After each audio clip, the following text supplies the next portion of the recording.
God het ons met emosies gemaak. Dis deel van wat dit beteken om mens te wees. Nou, emosies is eintlik soos boodskappers. Dis soos aanwysers. Hulle wys vir ons iets wat binne in ons gebeur en soms ook iets wat rondom ons besig is om te gebeur. Vreugde sê vir ons iets is goed. Hartseer sê vir ons daar is verlies. Woede sê vir ons iets is verkeerd of iets is nie soos dit behoort te wees nie. Maar emosies was nooit bedoel om 'n eindbestemming te wees nie. Hulle wys ons iewers heen. Hulle trek ons aandag na iets toe en baie keer vra hulle vir 'n reaksie. Nou Jesus vertel 'n wonderlike storie oor 3 mans wat almal dieselfde gewonde man raak gesien het, maar net een van hulle het toegelaat dat hulle emosie en wat hulle gesien het, hulle laat beweeg het tot liefde. Lukas 10 vers 30 tot 35 vertel. Toe 'n man eenmaal op pad was van Jerusalem na Jerigo toe, het rowers hom aangeval. Hulle het hom kaal uitgetrek en hom geslaan dat hy halfdood bly lê en toe pad gegee. Dit gebeur toe dat daar 'n priester met daardie pad langs kom en toe hy hom sien, gaan hy ver langs verby. Net so het daar ook 'n leviet by die plek gekom en toe hy hom sien, gaan hy ook ver langs verby. Kom ons stop net gou daar vir 'n oomblik. Nou ons is vinnig om te oordeel, maar hoeveel keer was ons nie al daardie priester of daai leviet nie? Ons hoor dalk van iemand wat deur 'n egskeiding gaan, maar ons maak asof ons nie regtig weet nie, want dit voel net vir ons te ongemaklik om iets te sê. Of ons hoor van iemand wat hulle werk verloor het of 'n geliefde verloor het, maar dit voel te awkward om die foon op te tel en so dan doen ons eerder net niks nie. Ons sien iemand by die werk wat dalk stil is, maar ons voel ons is net te besig om regtig belang te stel en ons ignoreer dit dan eerder. Nou, wat ons dan doen is, ons hou ook maar net aan stap aan die ander kant van die pad. In vers 33 gaan die storie aan, maar 'n Samaritaan wat op reis was, het op hom afgekom en toe hy hom sien, het hy hom innig jammer gekry. Hy het na hom toe gegaan, sy wonde met olie en wyn behandel en hulle verbind. Toe het hy hom op sy rydier gehelp en hom na 'n herberg toe geneem en hom daar verder versorg. Die volgende dag haal hy 2 muntstukke uit en gee dit aan die eienaar van die herberg en sê, sorg vir hom en as jy meer onkoste met hom het, sal ek jou betaal wanneer ek hier langs terugkom. Hy het gesien, hy het gevoel en hy het nader beweeg. Dit is die ritme vir compassion. Ons sien, ons voel en dan beweeg ons nader na mense toe. Nou eerstens om te sien. Die priester en die leviet het die man gesien, maar hulle het nie eintlik die persoon gesien nie. Hulle het 'n onderbreking of 'n ongerief gesien. Dit was die Samaritaan wat die mens raak gesien het. Nou dis waar compassion of medelee begin.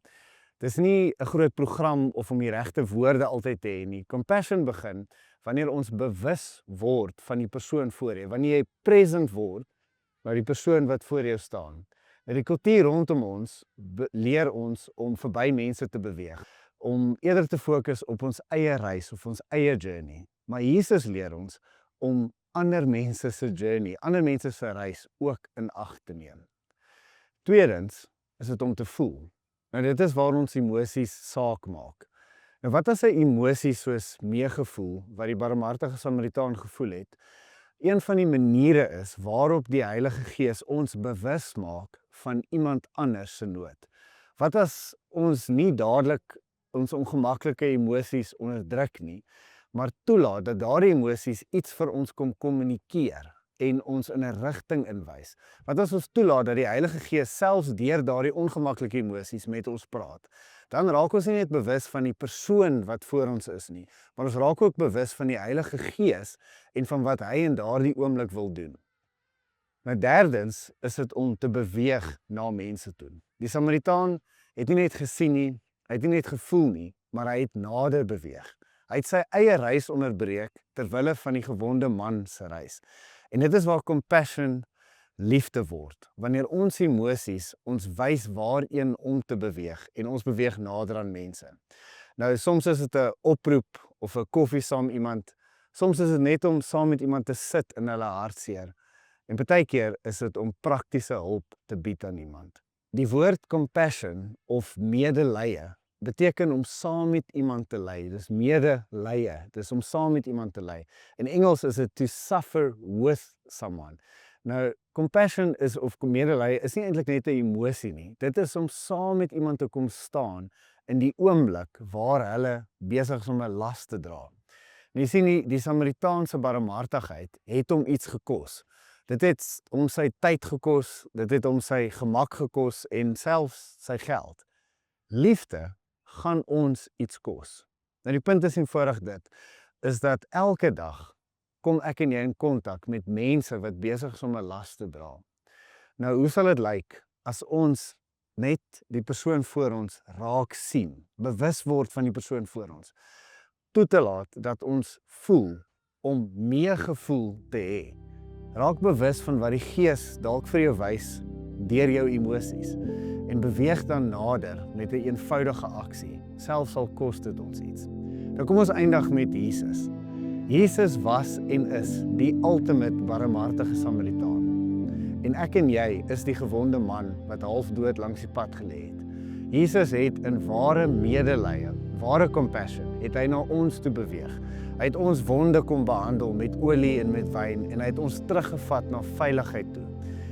En dit het hom iets gekos.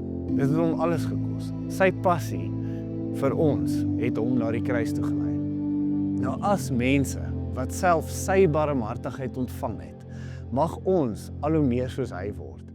In die manier hoe ons mense raak sien, in die manier waarop ons saam met hulle voel en in die manier hoe ons beweeg na ander toe. Bless you.